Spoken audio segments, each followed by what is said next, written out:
Papa 1, double target is... Chemical plant may be advised to...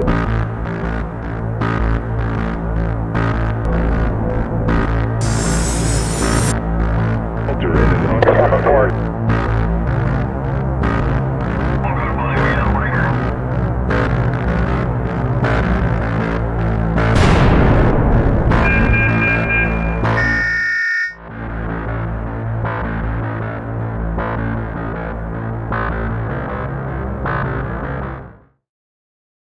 Estratégia em Segurança Pública, Instituto Superior de Ciências Policiais, 2017, Gestão de Segurança Pública, Instituto Superior de Ciências Policiais, Polícia Militar do Distrito Federal, 2011, Análise de Inteligência Militar, Curso Avançado de Inteligência para Oficiais, Escola de Inteligência Militar do Exército, 2017. Coronel, você gostaria de acrescentar mais alguns itens, mais alguma coisa na sua formação? Primeiramente, muito obrigado, doutor Birajara Fávila. Eu gostaria de agradecer o convite, né, para estar aqui. Eu também tenho mestrado em Ciência Política e sou mestrando em Governança, Tecnologia e Inovação pela Católica de Brasília. E fiz o curso superior de Inteligência Estratégica, que é a pós-graduação em Inteligência Estratégica pela Escola Superior de Guerra, em 2018, e algumas caminhadas também aí, né? Pedagogo, bacharel em Direito também. Atualmente eu estou como subchefe do Centro de Inteligência,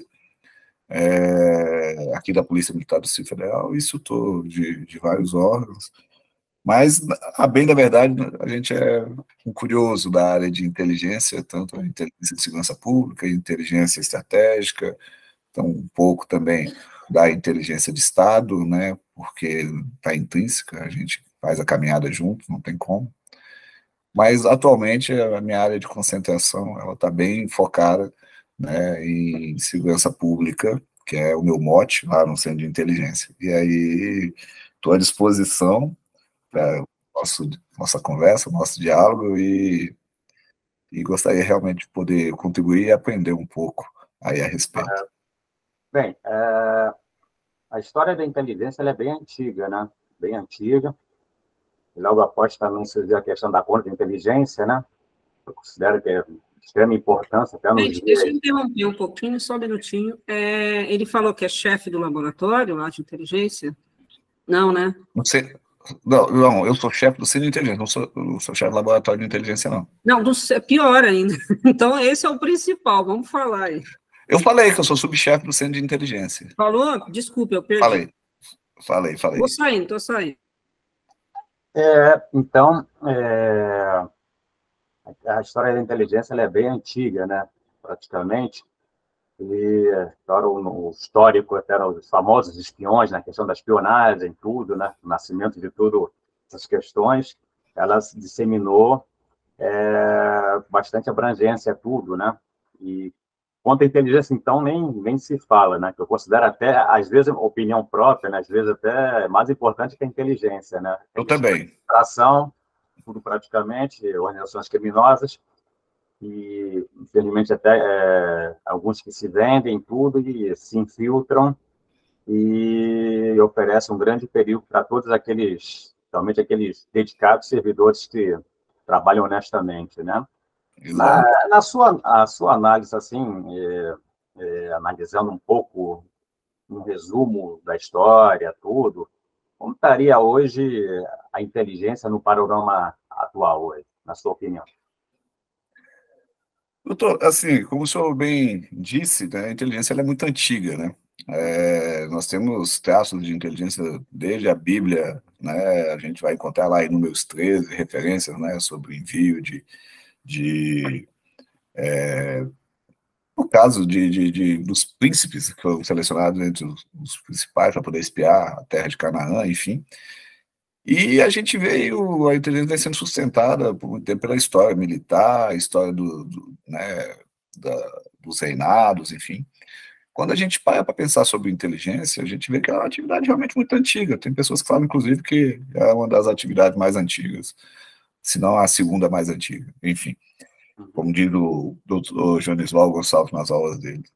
E o que eu vejo é o seguinte, houve um avanço muito significativo da inteligência depois da Primeira Guerra Mundial. Nós tínhamos ali uma guerra praticamente, né, uma guerra, a beligerância ela era efetiva, né, era uma guerra de campal, uma guerra de campo, onde existia toda uma dificuldade de comunicação. E quando a gente chega na Segunda Guerra Mundial, a gente observa que a tecnologia que estava ali sendo implementada, ela auxiliou bastante. E com o fim dessa Segunda Guerra Mundial, veio um período muito interessante da história, que foi a Guerra Fria, onde só tinha ali dois polos, né? Um polo mais de um bloco comunista e um outro mais de um bloco capitalista, por assim dizer, onde estados disputavam ali a hegemonia, né, a geopolítica, né, as relações de Estado e de poder. E o que a gente observou foi que nesse período houve uma efervescência muito grande dos serviços de inteligência, né, que muita gente confunde com a espionagem, praticamente dita, né? A espionagem ela é uma ameaça, uma vertente estudada dentro ali da medida de segurança ativa. E o que nós tivemos, assim, ao longo da história é justamente isso. Estados que buscavam se colocar numa posição de vantagem, uma posição vantajosa em relação aos outros estados e por meio de conseguir segredos, de conseguir essa vantagem. O que eu vejo hoje, e o que nós ainda temos aí um debate muito significativo, é o avanço que a inteligência tomou para outras áreas, né? Hoje a gente fala de inteligência de segurança pública, a gente fala de inteligência policial, a gente fala de inteligência estratégica, a gente fala de inteligência de toda forma. E isso é legítimo, né? A debalde do que as teorias clássicas falam, que a inteligência só serve para Estado. Hoje a gente observa que muitos assuntos tratados dentro do Estado, eles são abarcados pela inteligência. A segurança pública, por exemplo, ela foi algo que avançou bastante, principalmente aqui no Brasil, né? Se a gente fizer uma rápida olhada na história da inteligência no Brasil, desde os primeiros traços lá em 1927, que a gente tinha ali a inteligência sendo tratada a nível de Estado, nós chegamos em 1964, com a criação do SNI, que foi uma verdadeira potência a título de buscar colocar o Brasil em vantagem, mas também foi muito controverso por conta da dualidade que existia, né, entre a entrada do comunismo no Brasil e a resistência por parte dos militares, enfim. Em 1990, a gente teve a extinção do SNI, né, o Brasil estava numa progressão por um regime aberto, e tivemos, né, um regime democraticamente aberto, e tivemos uma extinção do SNI, e ficamos, e o Brasil teve um gap aí, né, um vácuo de 9 anos, de 90 a 99, sem praticamente fazermos inteligência, a não ser aquelas que ficavam restritas às inteligências militares, né, principalmente Exército, Marinha e Aeronáutica. E isso eu acho que houve um prejuízo muito significativo, porque as tomadas de decisão, a inteligência, ela não é a principal vertente da tomada de decisão, mas ela é uma das vertentes da tomada de decisão, né, um dos fatores a serem considerados. E o Brasil ficou 9 anos praticamente com a inteligência morna, né, até que em 99 nós tivemos a criação do Sistema Brasileiro de Inteligência, o SISBIN, e em contrapartida não, e em decorrência a criação da ABIN também, pela 9883. E se a gente for olhar a inteligência hoje no Brasil, nós estamos falando de uma inteligência, essa nova inteligência, que data de menos de 24 anos, né? De dezembro de 99, em dezembro de 2023 agora vai fazer 4 anos, né? Então, ou 24 anos. Então é pouco mais que uma geração, né? Se considerarmos uma geração em torno de 15 a 20 anos, né? Como é considerado em períodos históricos. É uma inteligência muito nova, uma inteligência incipiente, em alguns aspectos, mas que teve avanços significativos na medida em que a gente consegue hoje, se não falarmos em integração, falarmos em colaboração. Hoje a gente vê uma colaboração muito maior entre os estados, estou falando assim, a título de Brasil, não estou falando a título mundial, que é algo muito mais complexo, tem que ser feita análises muito mais profundas do que essa que eu estou fazendo aqui. Mas a gente tem uma integração maior a nível de estados, nós temos uma segurança pública voltada hoje, uma inteligência de segurança pública voltada hoje para assuntos de criminalidade organizada, de criminalidade, de crimes aparentes, de criminalidade aparente, de ameaças bastante significativas, como ameaças cibernéticas, como ameaças a título de corrupção. Se a gente pegar a própria Política Nacional de Inteligência e de Segurança Pública, ela fala isso, né? A corrupção ela é uma das principais ameaças. Então, o que eu vejo assim, nós estamos caminhando para que a inteligência ela assuma, se não um papel de protagonismo, porque isso a gente nunca vai querer que a inteligência seja protagonista em nada, mas um papel de assessoramento muito mais qualitativo, muito mais muito mais objetivo dentro dos assim, daquilo que seria realmente os objetivos da segurança pública no Brasil e os objetivos nacionais. A gente inteligências militares conversando com as inteligências civis, isso é muito interessante, que antigamente não é algo perceptível.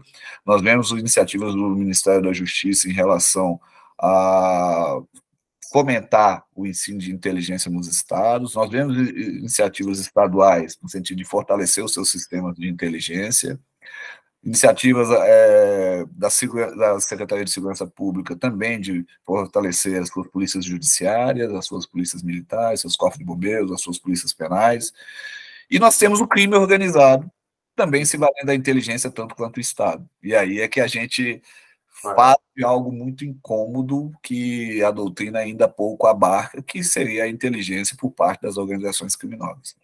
A gente tem aí isso avançando de forma, se não ainda muito rápida, mas nós vemos na última década isso avançando de forma significativa. E antes de entrar na questão da criminalidade organizada, até vamos ver os leigos que não conhecem, de repente, um pouco o nosso programa, qual seria assim, a diferença entre inteligência e contra-inteligência? As características principais. Não, bacana. Essa é uma pergunta muito interessante e foi muito providencial o senhor tocar nesse assunto, porque a gente faz confusão até mesmo dentro das estruturas de segurança pública, em sul do Estado, a gente faz uma confusão bem significativa. Quando a gente fala de atividade de inteligência, a atividade em si, ela envolve o ramo chamado ramo inteligência e o ramo chamado contra-inteligência. Esses são os dois ramos clássicos cunhados pelo professor Sherman Kent, né, que foi um pesquisador que trouxe, né, a teoria moderna, em que pese ter sido cunhada ainda na década de 40, mas a teoria moderna da inteligência, que tratava a inteligência como uma estrutura, como um produto, né, e como uma organização, sendo ainda pautada em algo a ser entregue para uma tomada de decisão de qualidade. E o que acontece? A gente sempre fez essa confusão. A verdade, quando a gente fala de inteligência, a gente fala sobre a produção daquilo que a gente chama de conhecimento. O que seria o conhecimento? A produção de conhecimento seria a elaboração de um estudo baseado em dados colhidos ou dados trazidos de alguma forma, como a gente fala também, dados buscados por meio de operações de inteligência. Esses dados passarem por uma metodologia de analítica, muito semelhante a uma metodologia uma metodologia científica, por assim dizer, mas uma metodologia que envolvesse uma análise desde a parte onde o senhor planejaria aquilo que quer ser entregue, uma parte onde o senhor reuniria todos esses dados, uma parte onde o senhor efetivamente faria uma análise, uma síntese, uma interpretação desses dados, formalizaria por meio de um documento e faria a entrega, que é o que a gente chama de difusão ao tomador de decisão. Então, esse conhecimento, ele é um produto pronto, é um documento que passou pelo fulcro de um analista, onde ele recebeu vários dados, fez essa análise e entregou essa análise pronta para um tomador de decisão, que pode se valer dessa análise de forma integral ou de forma fracionada, mas que ela tem esse objetivo primordial de assessorar a tomada de decisão. E qual seria essa tomada de decisão? E quem seria esse decisor? A tomada de decisão pode ser de qualquer tipo. Via de regra, a inteligência ela nos 4 campos de tomada de decisão que nós falamos: campo político, campo estratégico, campo tático, campo operacional.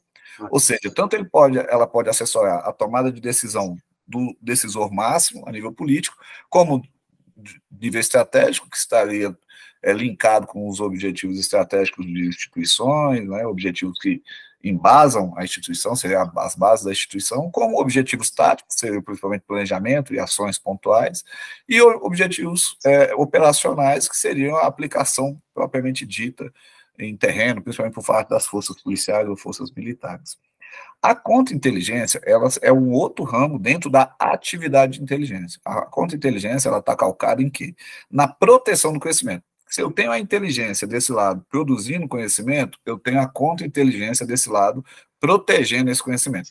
Então, a contra-inteligência está calcada em ameaças, principalmente ameaças aos ativos institucionais. Então, ela é dividida em 3 segmentos específicos, se eu falar em segurança pública, mas classicamente em 2, que seria o segmento da segurança orgânica, que é a segurança do órgão, a segurança institucional calcada em pessoas, instalações, meios de tecnologia da comunicação, materiais, documentação, enfim, todas as suas formas de serem produzidos, enfim. E a segurança ativa, que ela é tratada basicamente em cima de ameaças. E quais seriam essas ameaças? Principalmente a espionagem, a sabotagem, a interferência externa, que seria a desinformação e a propaganda, né? Então, tem tudo, a espionagem, né? Como eu falei, o terrorismo. Então, são várias ameaças que a gente precisa de tratar dentro da contra-inteligência. Se a segurança orgânica ela trata da prevenção, né, a segurança ativa, ela trata da contraposição, de fazer frente a essas ameaças. No momento em que a segurança orgânica falha, ela deixa aberto campos para atuação de agentes externos, de ameaças externas, né, antagônicas, como a gente chama, ou adversas, que seriam os adversários. E aí entra a contraposição por meio das medidas implementadas em cima disso que eu falei, da segurança ativa, por meio da da contra-sabotagem, da contra-espionagem, da contra-interferência externa, né, contra-terrorismo, isso tudo é calcado com a contra-inteligência. Mas, doutor, eu queria deixar claro o seguinte, a gente estuda didaticamente inteligência e contra-inteligência como se fossem 2 caixinhas separadas, mas não são. Interligadas. Isso é uma forma didática de a gente ensinar sobre a atividade de inteligência. Uma faz a produção do conhecimento, outra faz a proteção. Mas, na verdade, quem produz tem a atribuição de proteger, e quem protege também vai produzir efetivamente algo para que seja também tomado decisões. O que eu digo muito é que a inteligência e a contra-inteligência elas não se diferem no campo prático. A gente acaba atuando das 2 formas. Didaticamente é que a gente faz essa separação, mas praticamente a gente sempre vai atuar com a produção e com a proteção. E quando o senhor falou no início que a proteção, a contra-inteligência, ela acaba, no entender do senhor, sendo mais importante até mesmo do que a inteligência, eu concordo, porque a gente não pode produzir algo se a gente não tiver meios de proteger esse algo inicialmente. Então, a proteção, ela deve vir inicialmente, porque a partir do momento que eu produzo algo e esse algo seja estratégico para mim, ele passa a ser desejado pela inteligência de outros, que é justamente a inteligência do crime organizado, como nós falamos, a inteligência adversária. Porque a gente pouco ouve falar isso na doutrina, mas o adversário ele faz inteligência tanto quanto nós, né? E porque ele também precisa de obtenção de vantagens, né? E entrando no tema agora do crime organizado, Perfeito. tem aquela história, quando falamos em crime organizado, não há, a primeira coisa que vem à mente são as máfias italianas. Primeira Sim, coisa. sim. E operações mãos limpas. Mãos limpas, isso. Os famosos juízes que foram assassinados, tudo. Isso. A máfia estava no seu ápice de atuação, tudo. Mas é um fato bem interessante no Brasil, e até que pouca gente sabe, inclusive, não tem conhecimento. A Operação As Mãos Limpas, vamos analisar, começou no Brasil. Olha só. Começou no Brasil, com um amigo pessoal, o Pedro Bervanja, delegado de Polícia Federal, foi superintendente, fez a prisão do Tomás Bucheta, houve uma investigação, monitoramento por meses, e passou por alguns estados, se não me engano, foi encontrado em São Paulo, e a partir daí, da sua prisão, da sua detenção, começou o Tomás Bucheta a delatar os seus vários chefes. Nisso, as polícias, setores de inteligência, tanto dos Estados Unidos como da Itália, teve subsídios oriundos do Brasil. Logo, a Operação Mãos Limpas começaram do Brasil. Então, quer dizer, vem daqui. E muita gente não sabe disso. Você fala muito nas Operações Limpas, que foram vários chefes da máfia presos, nunca se viu tanta prisão ocorrendo dos poderosos e grandes chefes da máfia e tudo, mas começou no Brasil.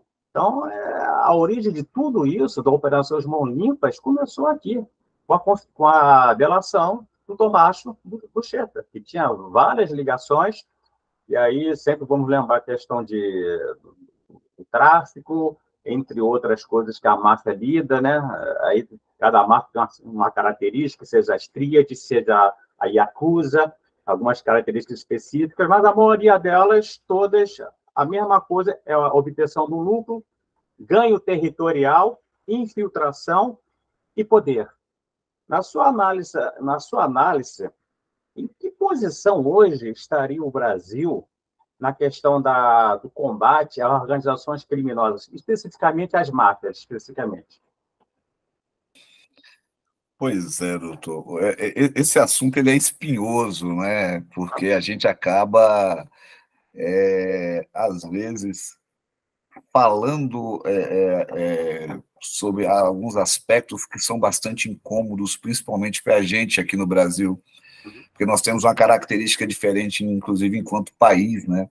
O Brasil ele é um país que é muito desejável, até pela multiplicidade, a multifacetação, né, dos brasileiros, né? Ele é desejável de todas as máfias, de todo o crime organizado, porque aqui o senhor tem negros, o senhor tem brancos, o senhor tem orientais, né, de várias origens, enfim. E acaba que a gente recebe no Brasil muitos agentes externos, por assim dizer, né, mafiosos, criminosos, e o Brasil ele abraça todo mundo porque ele tem uma restrição de acesso ao território brasileiro praticamente inexistente, né? Todo mundo pode vir para o Brasil, permanecer, e acaba que ele só vai ser extraditado de alguma forma se cometer algo no Brasil.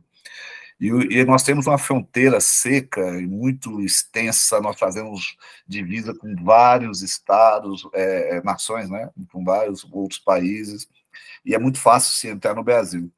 O Brasil ele é um berço muito profícuo, por assim dizer, para desenvolvimento da criminalidade, tanto a criminalidade organizada como a criminalidade aparente, as máfias, e aí a gente não vai entrar naquela discussão se a máfia é familiar, se não é, né, como era antigamente, se o crime organizado, Nós vamos falar especificamente sobre ramos de atuação, como o senhor mesmo disse, né? Hoje nós temos alguns ramos de atuação criminosa no Brasil muito, muito interessantes, que vão desde o tráfico de entorpecentes, e aí lembrar que o Brasil ele não é um produtor de entorpecentes, tínhamos ali, né, no polígono da maconha, coisa e tal, mas ele é um país atravessador, né? Nós temos vizinhos que são produtores de toda sorte de maconha, cocaína, enfim, países vizinhos, e o Brasil ele acaba sendo um ponto de passagem e de expedição, de exportação dessa droga, né? O consumo hoje no Brasil, ele ainda, se nós formos olhar em termos percentuais, ele é pequeno perto do consumo, se a gente falar de Europa e falar de outros países da América, enfim. E o Brasil ele acaba sendo muito atraente nesse sentido, pela facilidade de instalação dessas máfias, desse crime organizado, né? E lembrar que o crime organizado é justamente pela a questão da organização que essas ações delitivas elas conseguem encontrar, né? São verdadeiras organizações, inclusive instituições criminosas. Hoje eu vejo com muita preocupação, porque o Brasil ele é o principal país da América do Sul, ele é um dos principais países das Américas e ele é um dos principais países do mundo com condições totais de desenvolvimento de ações criminosas. Por quê? Nós ainda temos pouco investimento a título de segurança pública, eu acho que ainda estamos muito aquém, principalmente investimentos na área cibernética, que tem avançado bastante, investimento na área de pessoal. Praticamente todas as instituições do Brasil, elas trabalham hoje de segurança, elas trabalham hoje com metade daquilo que seria o ideal em nível de efetivo. Temos pouco investimento ainda, um investimento muito incipiente ainda em formação, e aí as instituições, elas trabalham nas suas formações institucionais, porém a gente tem que trabalhar em formações colaborativas com outras instituições, porque o crime, ele também se organiza nesse sentido. A gente pensa que as facções criminosas, as máfias, eles não se conversam, eles só não se conversam naquilo que é o mote deles, cada um respeitando a sua área de atuação, mas eles se organizam também até para conversarem a respeito de que cada um não entre muito na seara do outro e coisas desse tipo. Enfim, essa é uma discussão para um curso inteiro, né? Eu vejo hoje, senhor? Você citou a questão das fronteiras, um grande problema nosso. Nós temos quase 17 mil fronteiras entre seca e molhado, quase 17 mil fronteiras. E grande parte dessas fronteiras nós temos aí com Colômbia, com Bolívia, Venezuela e Paraguai, 2009, se eu não me engano, um dos itens que foram citados na Conferência Nacional de Segurança Pública, que nós fomos para Brasília, nós votamos as diretrizes nacionais de segurança pública. Eu fui eleito pelo Rio de Janeiro, nossa comitiva era mais ou menos 105, aqui eu fiquei em 6º lugar pela sociedade civil. E nós votamos todas as diretrizes nacionais de segurança pública em Brasília. 5 dias que estivemos lá, 7, 8 meses dentro das SESEGs, com 300 instituições, mais ou menos, às vezes, conflitos eram diários, toda semana. Nunca chegou tão perto polícia e cidadão perto. E a questão das fronteiras, ela parece que não mudou muita coisa no sentido... Aquela história, drogas, armas, pirataria, contrabando e outras coisas mais, advém da fronteira e desaguam nos estados e municípios. Mas então, e drogas não se falam. Hoje o Brasil hoje está na posição de 2º maior consumidor mundial de cocaína. À frente vem os Estados Unidos. E hoje, não bastasse a cocaína, temos o crack. Inclusive, eu avisei em 2003 que iria chegar aqui, não foi dada a devida bola. Mais de 20 anos. E o Oxy chega a ser 20, 15 vezes mais potente, e já tem outro mais potente que o Oxy, inclusive, em matéria de drogas. E a gente observa o quê? Que essa sequência ela pode ser até interrompida parcialmente, mas ela nunca é cortada. Em 2001, especificamente, eu consegui ter a façanha de trazer o procurador da Nação Antimáfia da Itália, Piero Luigi Vigna, um procurador nacional. Ficou 5 dias aqui maravilhosos, conferência que eu tinha organizado, trocando muitas informações, e depois veio, como eu era o braço direito do cônsul-geral na época, o Pietro Grasso, ficou alguns dias aqui também. E o que eles passaram, a própria Itália tinha uma grande dificuldade no combate às máfias italianas, pela questão política. E muitas dificuldades ocorreram. Aí nós temos tanto a criação das operações Mãos Limpas lá, e citar aqui algumas operações também que vinham se criando dificuldade. A legislação não colabora. A 9.034, na época, digamos assim, talvez tenha sido uma das primeiras legislações do combate ao crime organizado, que foi criada, a 9.034, mas uma lei que foi criada, combate ao crime organizado, mas não tinha nem o conceito que é crime organizado. Não conceituava o que é crime organizado. Quer dizer, existia a Delegacia de Combate ao Crime Organizado, Grupo Especial de Combate ao Crime Organizado, e a lei não conceituava o que era crime organizado. Na sua opinião, na sua análise, assim, experiências, nós temos bastante. Vários casos, várias operações de sucesso que foram obtidas, por exemplo, operações Mãos Limpas, que começaram aqui, pouca gente sabe disso. E, afinal de contas, o que estaria faltando para as autoridades botar na cabeça dos políticos e aprenderem de vez que a experiência é uma barra de ouro, é um diamante que tem que ser lapidado e ser aproveitado. Experiência nós temos, mas parece que existe sempre um muro alto que atrapalha as operações. coloca um muro e os bons profissionais chegam uma hora e cansam. Ficam desgostosos. É um trabalho de inteligência com inteligência, não é de um dia para o outro, leva meses, leva anos. E esse muro volta e meia colocado. Se eu citou, inclusive, a questão do combate à corrupção. Dos 300 presos, todos estão soltos. A Operação Lava Jato está voltando tudo atrás. Então, qual a sua análise, depende do que foi dito aqui, na questão dessa experiência que é adquirida, todo esse know-how, operações bem feitas, e volta e meia, os velhos problemas de sempre retornam, acontecem e se repetem, criando mais dificuldades para os profissionais, tanto da área de defesa também, que vem colaborando, integrando, e criando esse muro e esse rol de dificuldades que não para de crescer. Pois é, doutor. Eu acho assim, eu acho que um dos principais pontos que o senhor tocou, e isso é pacífico, é um ponto pacífico, é a nossa insegurança jurídica, né? A nossa fragilidade legislativa em relação, jurídica mesmo, né? Em relação à atuação da inteligência no combate ao crime organizado. Somente no ano de 2021, por meio de um decreto, o decreto 10777, é que a Inteligência de Segurança Pública ela obteve a sua Política Nacional de Inteligência de Segurança Pública.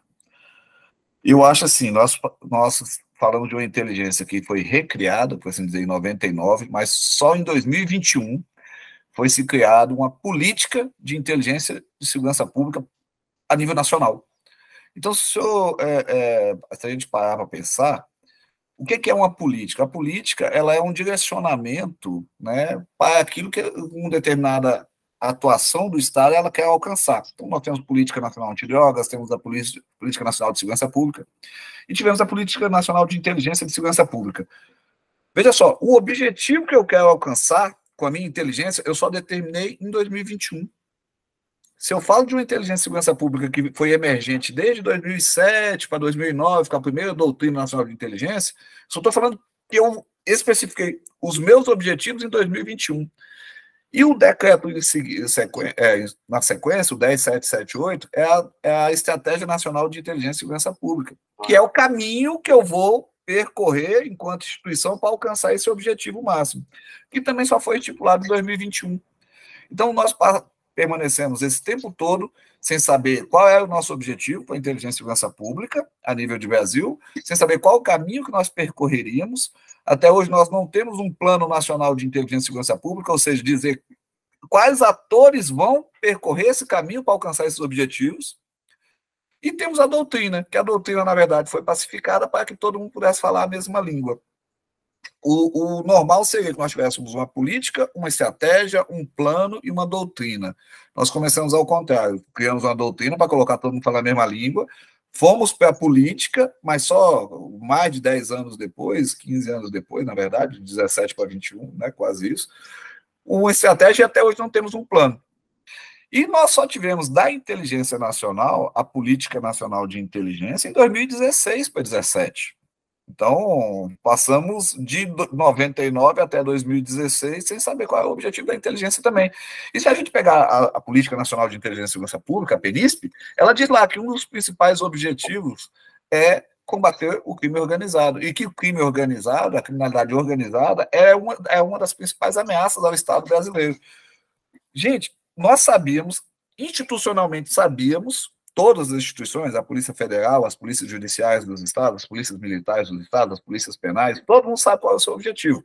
Mas nós precisávamos de um direcionamento, né, a nível de Estado brasileiro, dizendo o que eu quero de vocês enquanto instituição.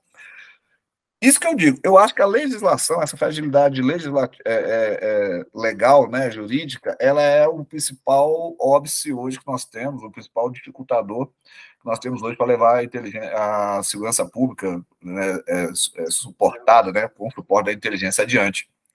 Porque os operadores, é uma parte disso, né? Os operadores eles têm essa dificuldade de ter um respaldo. Nós não temos uma legislação específica para poder proteger ou direcionar as ações dos operadores de inteligência, de segurança pública, principalmente, enfim.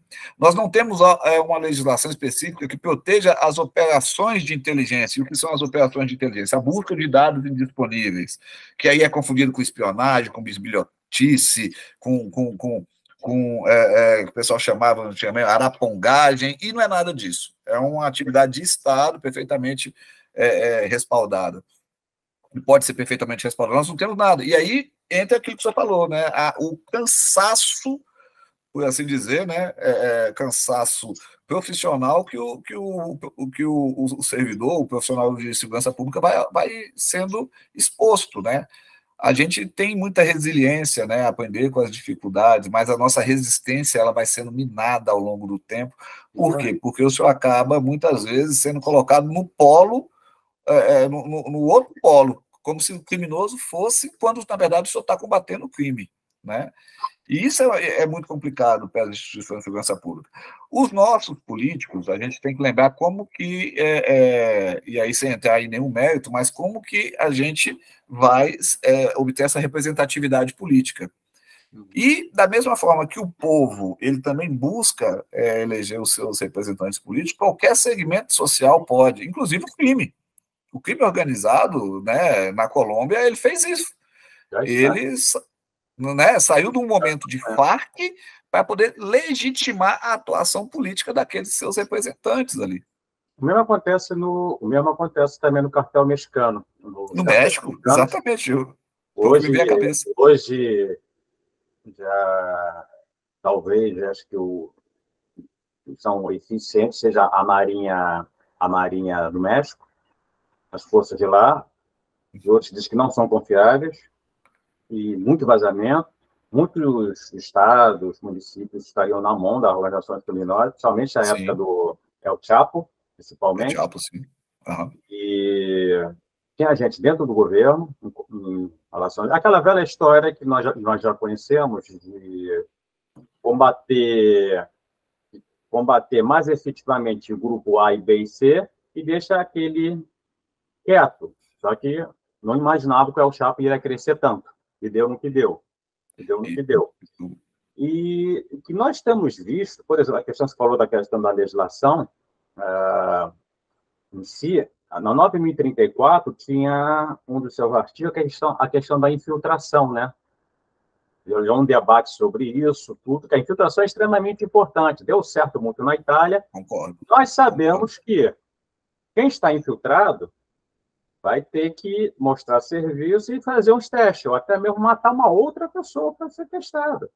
Aí veio, na época, a questão, ele responderá por esses crimes ou não responderá, mas aquela história, a maneira mais eficiente é você colocar alguém infiltrado. Houve até um filme, na época, um agente do FBI, ele se infiltrou, ficou 6, 7, 8 anos, mas pegou um grande número de chefes da máfia. E todo o seu modus operandi foram revelados com farta documentação, farto material comprobatório, e isso aqui foi motivo de debate, a infiltração pode, não pode, vai responder.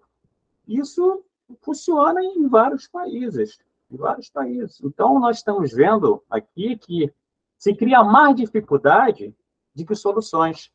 Então, o profissional de inteligência, ele vê muitas vezes começar um trabalho começando com a sua mão amarrada. E ainda diante de riscos que em outros países talvez ele não tivesse e aqui ele tem redobrado. Porque ele não tem um suporte que deveria ter no trabalho de inteligência.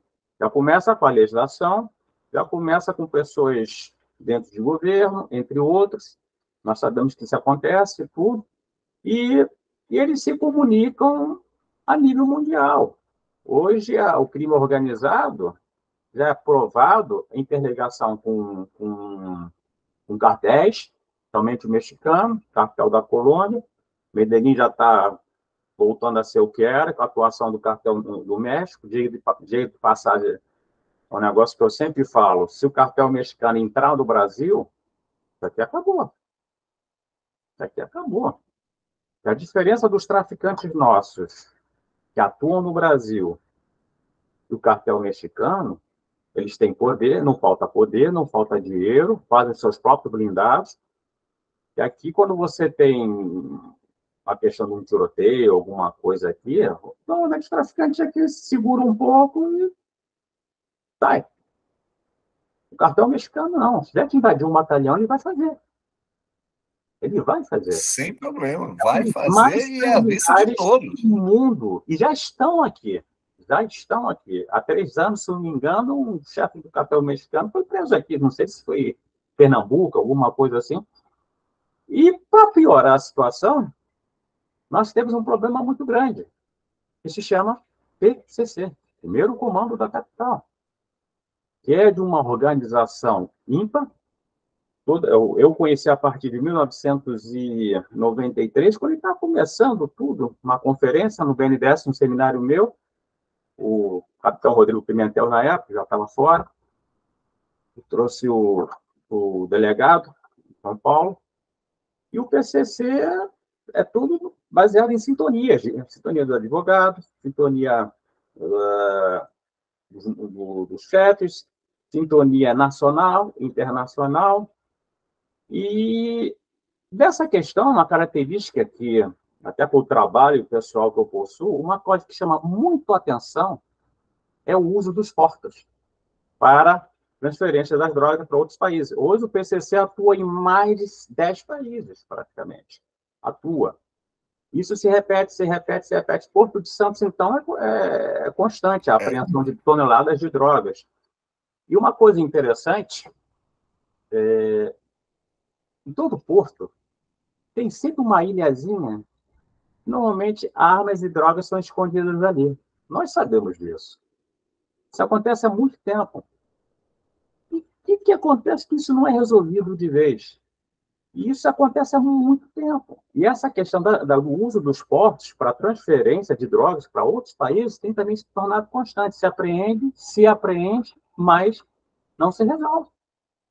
Então, nós estamos vendo a interligação crescendo cada vez mais, as parcerias que eles fazem, né? De uma coisa em comum que tem o crime organizado, máfias, cartéis mexicanos e terrorismo, poder, ganho territorial, lucro. Tem isso em comum. E nós estamos observando pela literatura e pelas ações acontecendo, tem aumentado cada vez mais. Hoje, o PCC tem mais de 30 mil membros. Mais de 30 mil membros. Na questão da prisão do Marcolo, 5 tentativas já foram, graças a Deus, até agora, impedidas de resgate do presídio que ele está, do Marcolo. E nós estamos vendo aí o PCC crescendo cada vez mais em parceria com o cartel mexicano, cartel colombiano, com grupos terroristas, atuando no garimpo.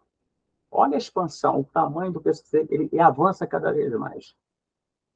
E uma pergunta que seria propícia,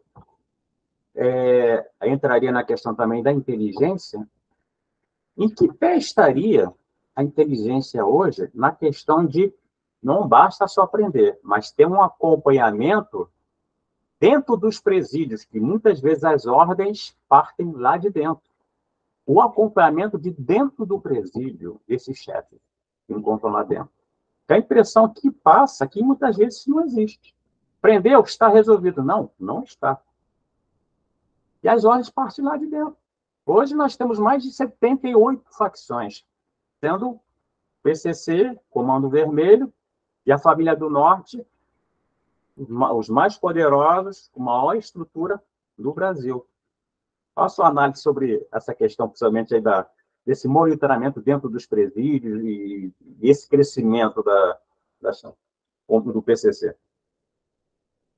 Na verdade, uma das grandes observações que a gente faz, primeiramente, como você falou da questão dos portos, hoje a minha maior preocupação é em relação à questão da própria segurança orgânica que a gente nunca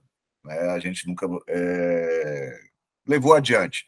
né? O Brasil ele não tem uma cultura de segurança mais específica, então, assim, a fragilidade em relação ao servidor que trabalha ali nos portos, né, essa questão de olhar o pessoal, o recurso humano, hoje, mais do que infiltrar nos portos, o crime organizado ele coopta, ele seduz, ele recruta pessoas dentro dos portos para trabalhar para ele, porque paga muito bem, paga-se muito bem, né? Então, hoje a gente tem essa fragilidade muito grande em relação à saída da droga por meio dos portos, principalmente por esse modal, né? A gente tem essa dificuldade muito grande e pouca cultura de segurança mesmo, né? O crime organizado, como o senhor falou, é muito poderoso, envolve muito dinheiro, coopta muitas pessoas, e isso é realmente um problema. Hoje a gente outra situação, a gente tem que estudar o crime organizado, as questões as questões de criminalidade organizada, a gente tem que estudar para além do Brasil, porque é uma coisa passada já pensar em estudar o PCC, por exemplo, ou o Comando Vermelho, ou qual seja, apenas dentro do Brasil, porque eles já estão coligados pela América, pelo mundo afora, como o senhor mesmo bem colocou, e isso às vezes não é tão debatido assim, mas é a maior verdade. Eles estão pelo mundo afora, né? Eles são muito organizados, é uma organização muito poderosa e que coopta muitas estruturas estatais, inclusive, né? E isso é uma preocupação. Em relação aos presídios, eu uso dizer que a inteligência policial penal ou inteligência penitenciária ela tem sido uma das que mais se desenvolvem, mas o crime ele se reinventa, né? O crime, eu falo que o crime não faz licitação, então ele consegue comprar, obter tecnologia, ele consegue acesso a estruturas de forma muito mais rápida que o Estado, né? Um Estado, se quiser fazer um curso, ele vai ter que licitar, vai ter que encontrar uma instituição, vai ter que passar por todo um processo, enfim. E o crime organizado não, ele coopta, ele faz da forma que ele precisa, ele coopta agentes de dentro ali das próprias estruturas dos presídios, ele coopta advogados para poder trabalhar. Recentemente até teve uma matéria bem interessante vinculada que o crime organizado tem investido em candidatos para a magistratura, para as polícias, para o Ministério Público, e dessa forma ele vai fazer o caminho legal, ele vai colocar representantes ali dentro para poder trabalhar para eles, né? E nos presídios não é diferente.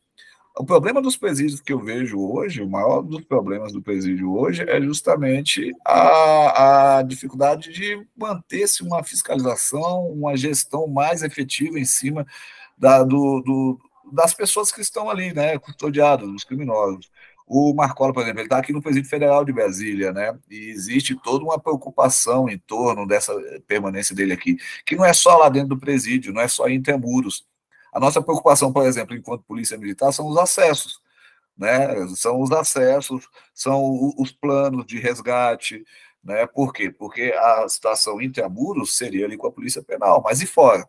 É com a polícia militar, por conta da prevenção, é com a polícia judiciária, a polícia civil, por conta da investigação, que inclusive é bem profícua, né? A polícia judiciária brasileira, ela está de parabéns, porque a gente sabe que tira leite de pedra, faz investigação com muito pouco e ainda a gente consegue um estado de normalidade aparente, justamente porque as nossas investigações são eficientes, a nossa prevenção também por parte das polícias militares são eficientes, e a polícia penal, ela é a inteligência que mais tende a se desenvolver, porque ela tem o bandido ali dentro, ela tem o preso como dentro de um laboratório para poder estudar esses fenômenos, mas ainda é muito pouco eficiente, porque nós não temos uma política penal convergente para todo o Brasil. Num estado faz-se de uma forma, no outro estado faz-se de outra. Então, num estado, salvo os presídios federais, que existe uma normalidade, mas num estado,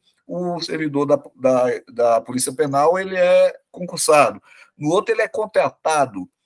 No outro, ele é indicado politicamente. Então, são discrepâncias muito grandes que acabam interferindo significativamente na qualidade da custódia e da qualidade do serviço que é prestado, porque muitos, inclusive, existe uma legislação que relativiza, né, a permanência desses custodiados ali no próprio presídio. E aí a gente tem toda uma dificuldade de concentrar essas pessoas ali sem que eles tenham comunicação com o mundo externo. E continuam comandando e vão continuar comandando o crime de dentro dos presídios se algo mais sério não for feito. E aí a gente fala assim, por parte das nossas autoridades. Mas aí vamos lembrar aquilo que o senhor falou. A gente pode ter alguma autoridade envolvida também com os ideais do crime organizado? Eu não sei responder para o senhor, eu não posso indicar, mas a gente suspeita, né? Que isso pode ser, sim, nos estados, a gente pode ser, sim, em todos os segmentos, né, do estado, a gente pode ter cooptação de agentes, enfim. Eu ainda vejo isso com uma certa preocupação de não avançarmos muito ainda nos próximos anos. Nós temos 5 minutos aí para encerrar, então, finalizando com 2 perguntas. Papo, isso vai ligar 3 horas direto. Quer montar um próximo programa mais abrangente. Então, as 2 perguntas para finalizar. Por mim, ele fica o dia todo. Para finalizar, 2 perguntas interessantes. Uma, falar um pouquinho sobre o Centro de Inteligência, que o senhor atua um pouquinho, na atuação. E o grande desafio que a defesa e segurança têm pela frente, diante da inteligência artificial. E da maneira que as coisas estão se desenhando, a coisa está ficando muito complicada. Então, é um desafio monstruoso. Da mesma maneira que a tecnologia é usada para algumas coisas, um exemplo prático, uma pessoa envolvida com pedofilia, ou do crime organizado, coloca um IP falso, e a imagem da pessoa que está aparecendo não é aquela pessoa. E numa investigação pode chegar uma outra pessoa, que é aquela imagem, aquele IP, mas é uma pessoa inocente. Então, a inteligência artificial está sem controle. O próprio Elon Musk avisa que isso teria que ser suspenso. A coisa está ficando muito perigosa. E na questão é um desafio enorme para a área de defesa e a área de segurança. Pois a coisa chegou num nível de preocupação que nós sabemos que organizações criminosas, terrorismo, contratam hacker, contratam especialistas, se infiltram. Já atuam na Deep e Dark Web. Agora, juntamos tudo isso com a inteligência artificial. O que fazer? E aí, professor, a palavra está com 5 minutos. Não, vamos lá. Eu vou dizer assim que a história da humanidade ela foi sendo dividida em eras, né, a partir de fatos que foram de fatos de ruptura, né? Então, se eu pegar a criação da escrita foi uma ruptura, e se nós trouxermos mais para recentemente, né, a criação ali da industrialização. Hoje nós temos, eu vejo, ainda isso não está computado, mas eu vejo a internet como um fato de ruptura, né? Essa comunicação global, instantânea, como um fator de ruptura. Acho que nós vamos ter uma nova era a partir da criação da internet. E quando a gente fala de inteligência artificial, se a gente pegar um pouco antes, porque a gente, lá no ano 2000, a gente teve um filme bastante interessante chamado AI, né, Artificial Intelligence, né, inteligência artificial, que já estava de uma outra forma, essa questão da inteligência artificial, como se a inteligência artificial fosse algo tratado com robôs especificamente, coisa e tal, né, com humanoides, e é o que a gente não tem hoje. O que a gente tem é uma inteligência artificial bastante atuante ao alcance de todos. Esse é que é o grande problema. Recentemente eu estava vendo uma matéria que a gente falava toda essa questão, né, de domínio de cidades, novo cangaço, essas modalidades criminosas que têm sido bastante evidentes no Brasil nos últimos anos, a gente falando de novo cangaço digital, né, a forma como o novo cangaço ele tem de se capitalizar por meio de golpes, né, fraudes, enfim, tudo se valendo pelo ambiente cibernético. Né? A inteligência artificial, de fato, ela ainda está em fase de desenvolvimento, mas a cada dia, se o senhor acessar as plataformas de comunicação, enfim, você vai ver a criação de uma inteligência artificial nova. A gente não está nem falando mais só de chat GPT, né? A gente está falando de várias inteligências direcionadas para fins específicos. Sejam criação de texto, hoje seja criação de imagens, hoje seja modulação de voz, e por aí vai. Eu vejo como um grande desafio, porque aquilo que eu falei, o crime organizado ele não faz licitação. E o governo, ele em que pese ter avançado bastante, né, o Estado brasileiro, na verdade, ele tem avançado bastante e tem profissionais fantásticos nas polícias judiciárias, Polícia Federal, Polícia Civil dos Estados, enfim, eu ainda vejo que a gente vai bater cabeça ainda durante um tempo, porque a velocidade com a qual a inteligência artificial se desenvolve no mundo e com a qual ela é implementada nas diversas estruturas criminosas, inclusive, não é a mesma velocidade com a qual o Estado dá uma resposta à altura. Tá? A gente ainda vai ter que avançar juridicamente em torno da questão, se não de uma regulação propriamente dita, mas em torno de uma proteção legislativa em torno de jurídica, enfim, em torno da questão da utilização da inteligência artificial, até mesmo por parte das organizações policiais. Eu vejo com muita preocupação isso que o senhor falou. Hoje o senhor abre uma conta bancária sem estar fisicamente num banco. O senhor abre uma conta simplesmente com uma foto do senhor, o senhor pega, tira uma foto, uma selfie, aqui com um documento e encaminha. Né? E isso, o crime organizado, ele copta, ele paga muito bem profissionais. E outra, a gente não está nem falando de uma questão ética, porque acaba que, como o Brasil é um país que passa por dificuldades, né, econômicas, enfim, todo mundo é passível de se cooptar. Eu digo que todo mundo tem o seu preço, basta saber quem está disposto a pagar. O golpe do Pix tem ocorrido muito isso, essa característica, o golpe do Pix. O golpe do Pix, não, isso a gente conhece, e o que é interessante, a gente conhece, inclusive, colegas da segurança pública que caem nesses golpes. Não é só o cidadão ali que não tem conhecimento, não, é muita gente que conhece, né, magistrados que caem nesses golpes, né, enfim. Eu vejo ainda como um grande desafio. Eu digo para o senhor que ainda demora um tempo para a gente dar uma resposta à altura. Eu tenho muita esperança no desenvolvimento da inteligência cibernética a título de proteção, principalmente na área de segurança pública. Eu vejo as Forças Armadas um pouco, ou melhor, vamos ser justos, bem melhor preparadas para a questão cibernética, tanto de defesa quanto de ataques cibernéticos, do que a segurança pública. A gente ainda não tem nada mais consistente, a não ser iniciativas pontuais de alguns estados brasileiros que investem um pouco mais, e o que eu vejo muito, isso aí eu falo que eu vejo, inclusive, até dentro da minha própria instituição, iniciativas pessoais que acabam sendo transformadas em iniciativas institucionais. E a partir daí, sim, tem uma preocupação institucional, mas às vezes é pontual isso.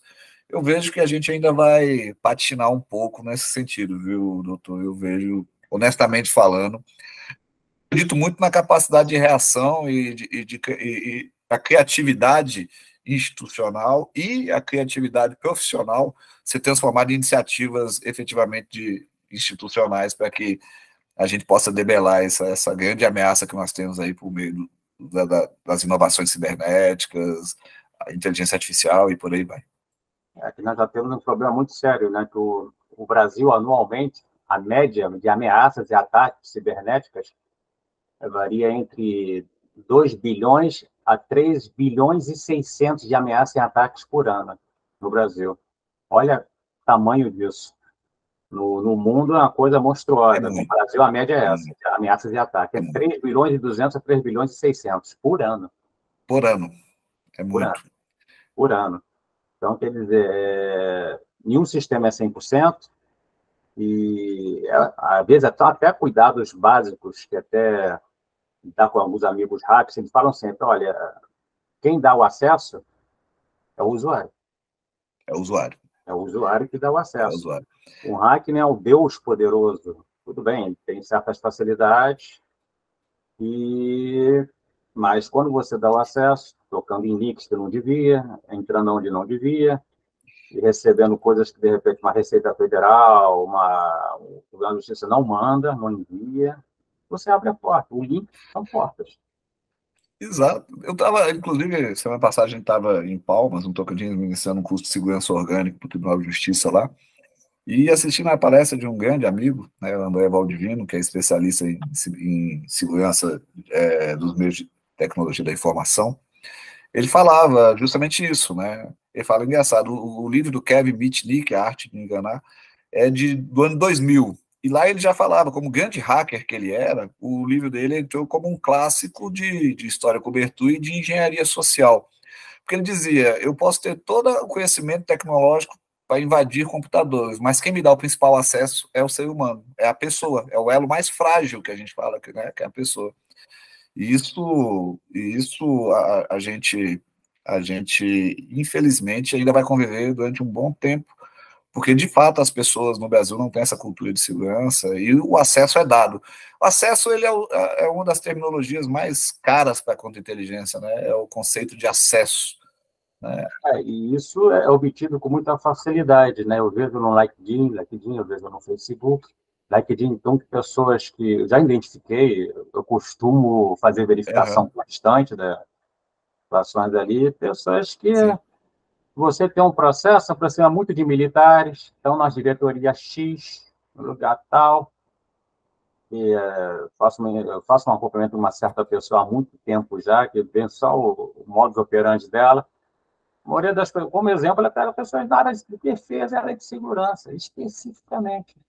Isso não é ninguém, entre outros. Então, a engenharia social, hoje, ela é rica e não é difícil você obter informações. Não é difícil. Um exemplo prático que eu sempre dou, até para alguns amigos policiais, você vê, é uma coisa ridícula, mas um Facebook, um policial, por exemplo, que vai pegar o filho, está de farda, e vai pegar o filho, tirar foto com o filho, e logo em cima está o nome da escola, o endereço da escola. Ou então vai numa festa no lugar tal com a família, e aparece o local, o nome. Internet, eu falo assim, internet é terra de todo mundo e terra de ninguém. Da mesma maneira, Exatamente. em todas as áreas existem os bons e os maus. E os maus. Aquela dualidade, o bem e o mal. Sempre existiu e não muda isso. Então, eu vejo falhas assim, impressionante. A engenharia social é riquíssima para você obter informações. As pessoas não se protegem do seu smartphone, do seu computador, tudo. Claro que não existe uma segurança cibernética 100%, mas nós estamos vendo isso com extrema preocupação.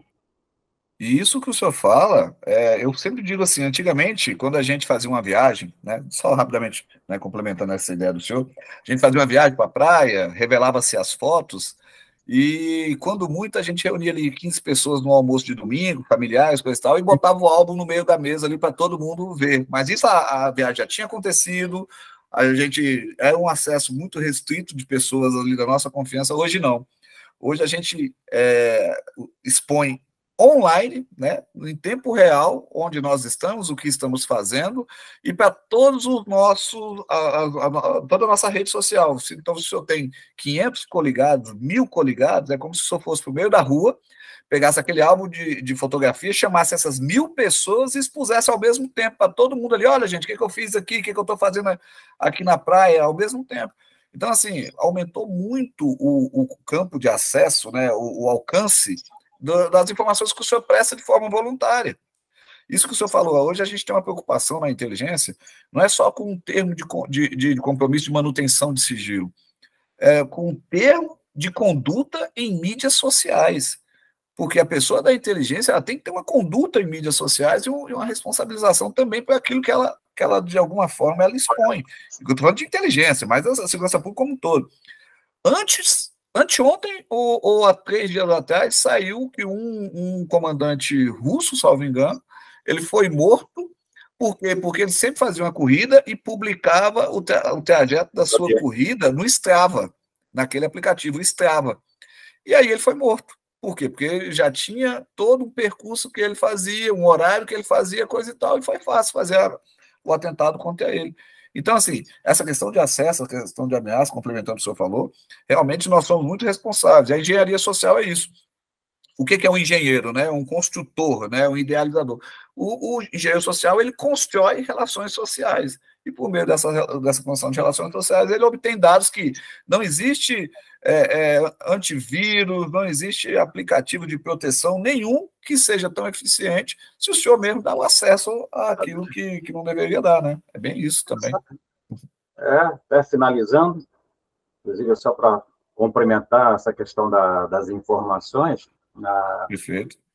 A Ucrânia, por exemplo, muitos dos ataques que ocorrem, a localização que está sendo dada é o uso indevido de celulares pelos soldados na Ucrânia. Sim, tenho certeza. Até um soldado que eu vi a entrevista dele falando sobre isso, falando, olha, evitar.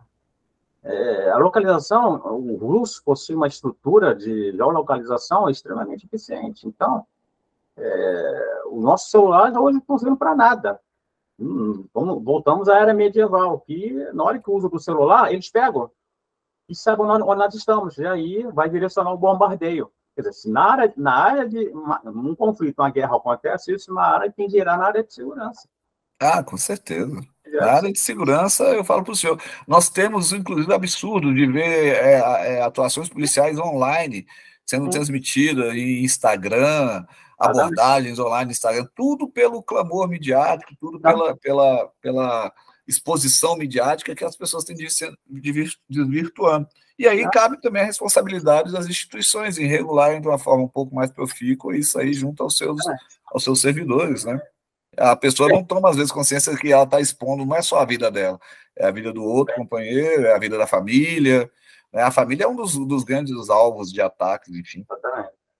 Bem, agradecer, então, ao Coronel Aldir Charbel Moreira, o papo aqui daria até mais tempo para conversar, outros assuntos, inclusive, que muitas coisas são interligadas, foi uma apresentação extremamente rica, quem for assistir vai ter aí, se deliciar com as outras informações, de conhecimento, tudo, né? E finalizar suas considerações finais, Coronel, e agradecer mais uma vez pela importante e grandiosa contribuição e soma aí de informações para o público em geral.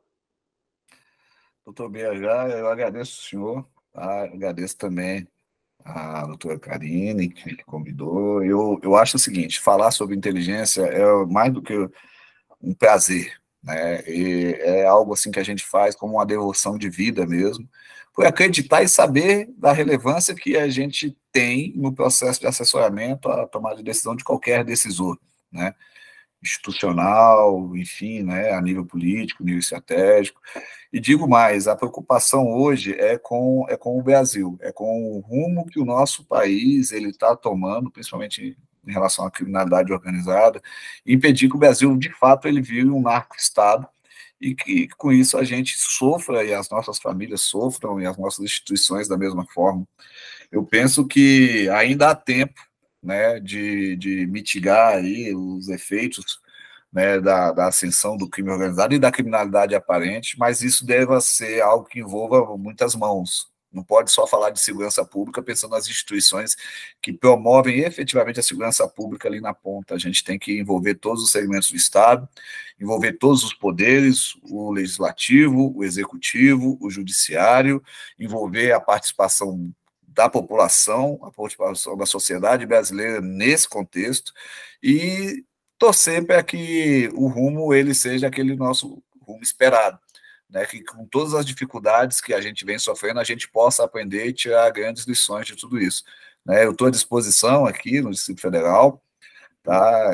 Estou à disposição para poder falar sobre inteligência, sobre segurança pública, é uma verdadeira paixão e assuntos mais pontuais, inclusive, e me deixo aqui à disposição de todos aí, tá? Para que a gente possa retomar esse debate, essa conversa salutar que nós tivemos aqui.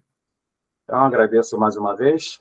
Então, terminando mais aqui um programa da série Águia, Lobos e Caos, que vem contribuindo, somando aí na área de defesa, segurança, ameaças assimétricas e NBQRE. Então, desde já, obrigado mais uma vez. Programa Águias, Lobos e Caos.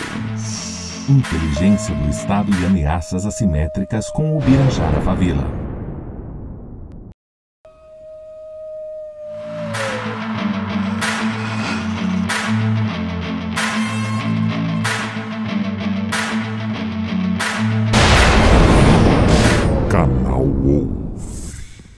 Inteligência e Forense.